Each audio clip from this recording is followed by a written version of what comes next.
Hey, welcome to my YouTube channel Ride It With Me.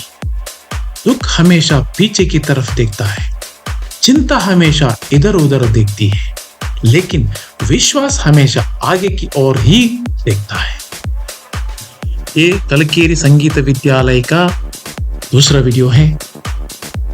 कलकेरी संगीत विद्यालय सन 2001 में Matthew फोर्टियर और इनका धर्मपत्नी अगाथा फोर्टियर और धारवाड़ के हैं उस्ताद अहमद खान, इन तीनों मिलकर इस स्कूल को आरंभ किया।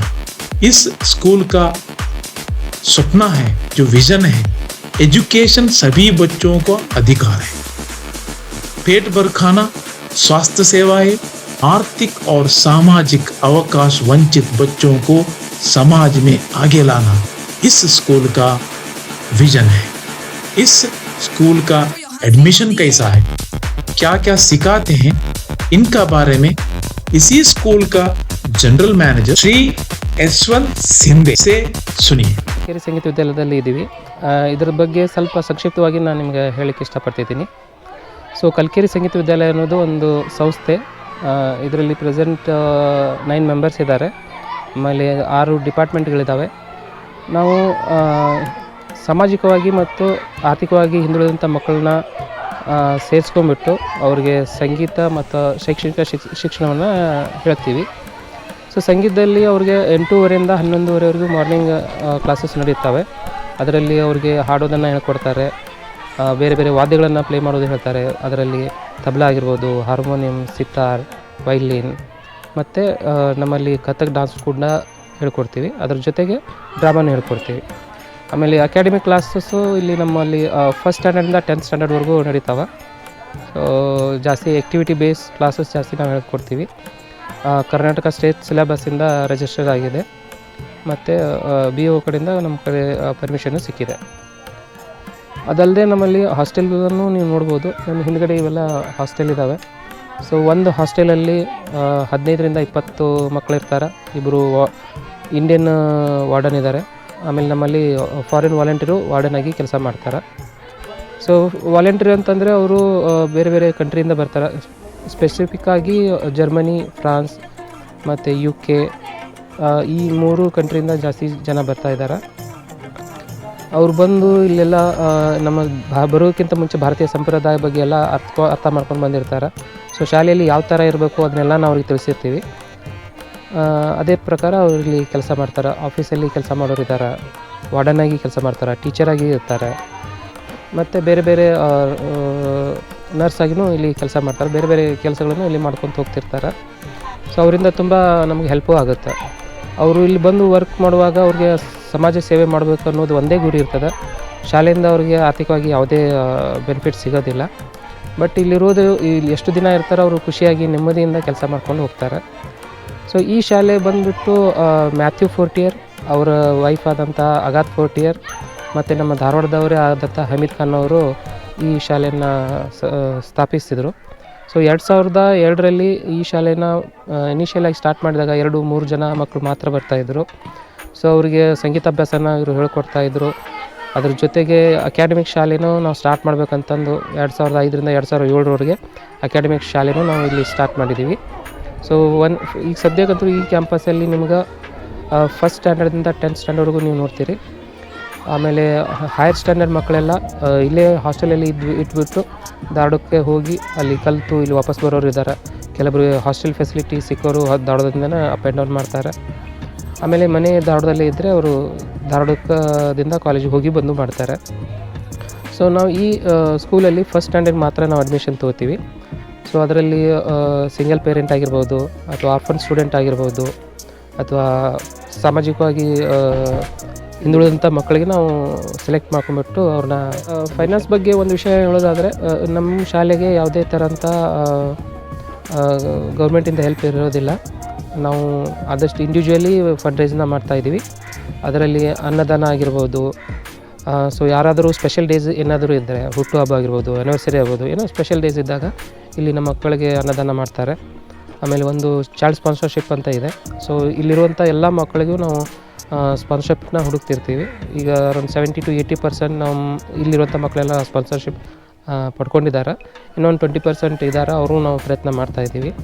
ಸೊ ಈ ಮೂಲಕ ನಾ ಕೇಳ್ಕೊಳ್ಳೋದಂದರೆ, ನೀವೇನಾದರೂ ಇಲ್ಲಿ ಸ್ಪಾನ್ಸರ್ಶಿಪ್ ಅಥವಾ ಅನ್ನದಾನ ಸ್ಪಾನ್ಸರ್ ಮಾಡೋರಿದ್ದರೆ ನೀವು ದಯವಿಟ್ಟು ನಮಗೆ ಕಾಂಟ್ಯಾಕ್ಟ್ ಮಾಡ್ಬೋದು. ಸೊ ಎಷ್ಟು ಜನ ಹೆಲ್ಪ್ ಮಾಡ್ತಾರೆ ಅಷ್ಟು ಅದೇ ಥರ ಈ ಅಂದರೆ ಮಕ್ಕಳು ಚಾಯ್ಸ್ ಜಾಸ್ತಿ ಆಗುತ್ತೆ. ಮಕ್ಕಳ ಆಯ್ಕೆ ಏನು ಮಾಡ್ತಾರೆ ಅದಕ್ಕೆ ಇಂಪಾರ್ಟೆನ್ಸ್ ಇರ್ತದೆ. ಸೆಕೆಂಡ್ರಿ ಅವ್ರವ್ರ ಗುರೂಜಿ ಫಸ್ಟಿಗೆ ಇಲ್ಲಿ ಅಡ್ಮಿಷನ್ ಆದ ನಂತರ ಮೊದಲು ಅವ್ರಿಗೆ ವೋಕಲ್ ಕ್ಲಾಸಸ್ ಹೇಳ್ಕೊಡ್ತಾರೆ, ಬೇಸಿಕ್ ಎಲ್ಲ ಹೇಳ್ಕೊಡ್ತಾರೆ. 3rd to 4th ಸ್ಟ್ಯಾಂಡರ್ಡ್ವರೆಗೂ ಅವ್ರಿಗೆ ಬೇಸಿಕ್ ಸರಿಗಮಪದನಿಸನ ಹೇಳ್ಕೊಡ್ತಾರೆ. ಅದಾದ ನಂತರ ಏನು ಮಾಡ್ತೀವಿ, ಒಂದು ಸರ್ವೆ ಮಾಡಿಬಿಡ್ತೀವಿ. ಸರ್ವೆದಾಗ ಏನಾಗುತ್ತೆ ಅಂದರೆ ಮಕ್ಕಳಿಗೆ ನೆಕ್ಸ್ಟ್ ಯಾವ ಇನ್ಸ್ಟ್ರೂಮೆಂಟ್ ಹೋಗ್ಬೇಕಂತಿದ್ದಾರೆ ಅಥವಾ ಅವರು ವೋಕಲೇ ಕಂಟಿನ್ಯೂ ಮಾಡಬೇಕಂತ 2 ಆಪ್ಷನ್ ಇರುತ್ತೆ. So first option, second option ಅವ್ರಿಗೆ ಕೊಟ್ಟಿರ್ತೀವಿ. ಸೊ ಆ ಆಪ್ಷನ್ನ ನಾವು ಗುರುಜಿ ಮುಂದೆ ಇಡ್ತೀವಿ. ಸೊ ಈ ಮಗು ಈ ಇನ್ಸ್ಟ್ರೂಮೆಂಟ್ನ ಕಂಟಿನ್ಯೂ ಮಾಡಬೇಕಂತ ಇದೆ ಅಂತ. ಸೊ ಗುರುಜಿದು ಒಂದು ಒಪಿನಿಯನ್ ಹೇಳ್ತಾರೆ, ಹೌದು ಇದು ಚೆನ್ನಾಗಿ ಆಡಬಲ್ಲ, ಸೊ ಇದನ್ನು ಸೇರಿಸ್ಕೊಳ್ಳೋಣ ಅಂತ ನೆಕ್ಸ್ಟ್ ಗುರುಜಿದು ಆಯ್ಕೆ ಬರುತ್ತೆ. ಅದಾದ ನಂತರ ಮಗುವಿನ ನಾವು ಸೆಲೆಕ್ಟ್ ಮಾಡ್ಕೊತೀವಿ. ಅಂದರೆ ಮಕ್ಕಳಲ್ಲಿ 5 ವರ್ಷ 8 ತಿಂಗಳಾದ್ಮೇಲೆ ಬರ್ಬೋದು. ಹಾಂ, ಹೌದು. ಇದರಲ್ಲಿ ಇಂಟರ್ವ್ಯೂ ಇದೆ ಬಂದು ಇಲ್ಲಿ? ಹೌದು, ಇಂಟರ್ವ್ಯೂ ಇದೆ. ಇಂಟರ್ವ್ಯೂ ಅಂದರೆ ಇಂಟರ್ವ್ಯೂಲ್ಲಿ ಏನೆಲ್ಲ ಇದು ಮಾಡ್ತೀವಿ? ಅಗದಿ ಸಿಂಪಲ್ ಇರುತ್ತೆ. ನಾವು ಈಗ ಇಲ್ಲಿ ನೋಡಿರ್ಬೋದು, ನೀವು ಕ್ಯಾಂಪಸ್ ನೋಡಿದರೆ ಫಿಸಿಕಲಿ ಹ್ಯಾಂಡಿಕ್ಯಾಪ್ಟ್ ಇದ್ದರೆ ಅಷ್ಟೊಂದು ಈಸಿಯಾಗಿ ಮೂವ್ ಆಗೋಕ್ಕಾಗಲ್ಲ. ಬೆಟ್ಟ ಪ್ರದೇಶ. ಹಾಂ, ಬೆಟ್ಟ ಪ್ರದೇಶ ಇದೆ. ಸೊ ಅದಕ್ಕೋಸ್ಕರ ಸ್ವಲ್ಪ ಫಿಸಿಕಲಿ ಫಿಟ್ ಇರುವಂಥ ಮಕ್ಕಳು ಇರಬೇಕಾಗತ್ತೆ.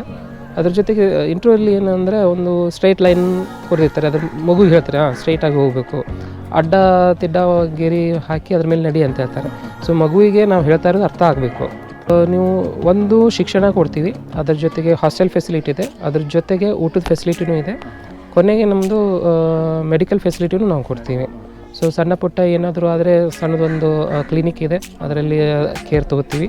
ಮೇಜರ್ ಏನೋ ಸಮಸ್ಯೆ ಇದ್ದರೆ ಹೊರಗಡೆಯಿಂದ ಇಲ್ಲೇ ಡಾಕ್ಟರದು ಬಂದು ಚೆಕಪ್ ಮಾಡಿಕೊಂಡು ಹೋಗಿದ್ದಾರೆ. ಅದು ಆ್ಯಕ್ಟಿವಿಟಿ ಸ್ಟಾರ್ಟ್ ಆಗುತ್ತೆ. ಬೆಳಗ್ಗೆ ಯೋಗ ಹೇಳ್ಕೊಡ್ತೀವಿ, ಮ್ಯೂಸಿಕ್ ಪ್ರಾಕ್ಟೀಸ್ ಮಾಡೋರು ಇದ್ದಾರೆ, ಆಮೇಲೆ ಓದ್ಕೊಳ್ಳೋರು ಇರ್ತಾರೆ, ರನ್ನಿಂಗ್ ಹೋಗೋರು ಇರ್ತಾರೆ. ಸೊ ಬೇರೆ ಬೇರೆ ಆ್ಯಕ್ಟಿವಿಟಿ ಇರ್ತಾವೆ, ಬೇರೆ ಬೇರೆ ಕ್ಲಬ್ ಇರ್ತಾವೆ, ಅದರ ಏನು ಚಾಯ್ಸ್ ಇರ್ತಾವೆ ಅದನ್ನು ಅವ್ರು ಮಾಡ್ಕೋತಾರೆ. 7:30ಗೆ ಎಲ್ಲರದ್ದು ಬ್ರೇಕ್ಫಾಸ್ಟ್ ಇರುತ್ತೆ. ಬ್ರೇಕ್ಫಾಸ್ಟ್ಗಿಂತ ಮುಂಚೆ ಒಂದು 20 ನಿಮಿಷ ಮೆಡಿಟೇಷನ್ ಮಾಡ್ಕೋತಾರೆ. ಮೆಡಿಟೇಷನ್ ಅಂತ ಬ್ರೇಕ್ಫಾಸ್ಟ್ ಮಾಡ್ತಾರೆ. ಬ್ರೇಕ್ಫಾಸ್ಟ್ ಆದ ನಂತರ ನಾನು ಹೇಳಿದಂತೆ ಮ್ಯೂಸಿಕ್ ಕ್ಲಾಸಸ್ ಇರ್ತವೆ. ಅದಾದ ನಂತರ ಅಕಾಡೆಮಿಕ್ ಕ್ಲಾಸ್ ಇರ್ತವೆ. ಅಕಾಡೆಮಿಕ್ ಕ್ಲಾಸ್ ಮುಗಿದ ನಂತರ 1 ಅವರ್ ಬ್ರೇಕ್ ಇರ್ತದೆ. ಬ್ರೇಕ್ ಆದ ನಂತರ ಅಗೇನ್ ಮ್ಯೂಸಿಕ್ ಪ್ರಾಕ್ಟೀಸ್ ಇರ್ತದೆ. ಅದು 1 ಅವರ್ ಪ್ರಾಕ್ಟೀಸ್ ಮಾಡಿ ರಾತ್ರಿ ಊಟ ಮಾಡ್ಕೋತಾರೆ. ಆಮೇಲೆ ಸ್ವಲ್ಪ ಮನೆ ಕೆಲಸ ಏನಾದ್ರು ಮಾಡ್ತಾರೆ, ಹೋಮ್ವರ್ಕ್ ಅದು ಮಾಡ್ಕೋತಾರೆ. ಅದಾದ ನಂತರ ಬೇಗ ಮಲ್ಕೋತಾರೆ. ಸೊ ಬೇಗ ಹೇಳ್ಬೇಕಾಗಿರುತ್ತೆ, ಅದಕ್ಕೆ ಬೇಗ ಮಲ್ಕೊಂಡಿರ್ತಾರೆ. ಸೊ ಅಡ್ಮಿಷನ್ದು ನಾನು ಸ್ವಲ್ಪ ಡಿಟೇಲಾಗಿ ಹೇಳ್ತೀನಿ. ನಮ್ಮಲ್ಲಿ ಆರ್ಥಿಕವಾಗಿ, ಸಾಮಾಜಿಕವಾಗಿ ಹಿಂದುಳಿದಂಥ ಮಕ್ಕಳನ್ನ ತಗೋತೀವಿ ಅಂತ ಆಲ್ರೆಡಿ ಹೇಳಿದ್ದೀನಿ.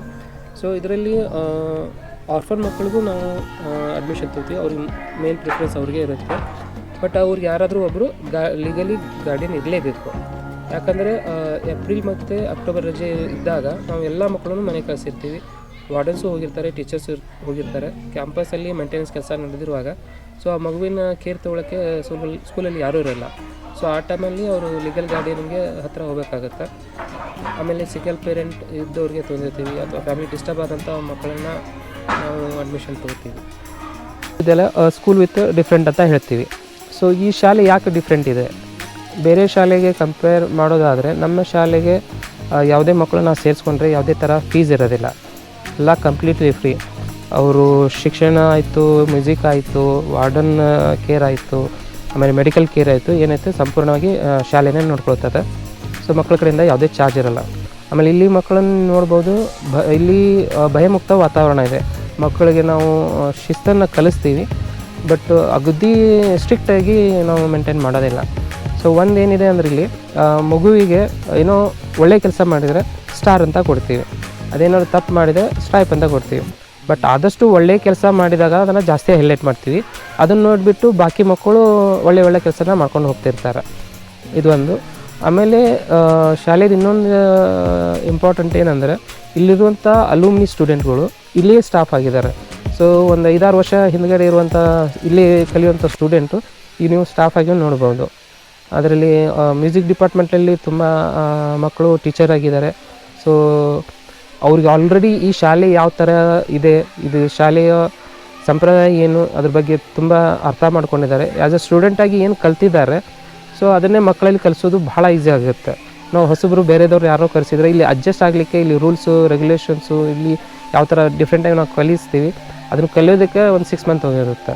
ಸೊ ಇಲ್ಲಿ ಸ್ಪೆಷಾಲಿಟಿ ಏನಂತಂದರೆ ಇಲ್ಲಿ ಕಲ್ತಂಥ ಮಕ್ಕಳೇ ಇಲ್ಲಿ ಟೀಚರ್ ಆಗಿದ್ದಾರೆ, ಆಫೀಸಲ್ಲಿ ವರ್ಕ್ ಮಾಡೋರು ಇದ್ದಾರೆ, ವಾರ್ಡನ್ ಆಗಿದ್ದಾರೆ. ಸೊ ಅದೊಂದು ಸ್ಪೆಷಾಲಿಟಿ. ಸೋಮವಾರದಿಂದ ಶುಕ್ರವಾರವರೆಗೂ ಕ್ಲಾಸ್ ಆ್ಯಸ್ ಯೂಶುವಲ್ ನಡಿಬೇಕು, ಅದೇ ಥರ ನಡೀತದೆ. ಶನಿವಾರ ದಿವಸ ನಮ್ಮಲ್ಲಿ ಮಂಚ್ ಪ್ರದರ್ಶನ ಅಂತ ಮಾಡ್ತೀವಿ. ಅದರಲ್ಲಿ ಮಕ್ಕಳು ಸಂಗೀತದಲ್ಲಿ ಏನೇನು ಕಲ್ತಿರ್ತಾರೆ ಅದನ್ನು ಅವ್ರಿಗೆ ಸ್ಟೇಜ್ ಕೊಟ್ಟಿರ್ತೀವಿ, ಅದ್ರ ಮೇಲ್ಗಡೆ ಬಂದು ಪರ್ಫಾರ್ಮ್ ಮಾಡಬೇಕು. ಇದು ಮಂಚ್ ಪ್ರದರ್ಶನ. ಒಂದು ಮಂಚ ಪ್ರದರ್ಶನ ಇರುತ್ತೆ. ಮತ್ತೊಂದು ಸ್ಯಾಟರ್ಡೇ ಏನು ಮಾಡ್ತೀವಿ, ಡಿಸ್ಕವರಿ ಮತ್ತು ಡೆವಲಪ್ಮೆಂಟ್ ಅಂತ ಇರ್ತದೆ.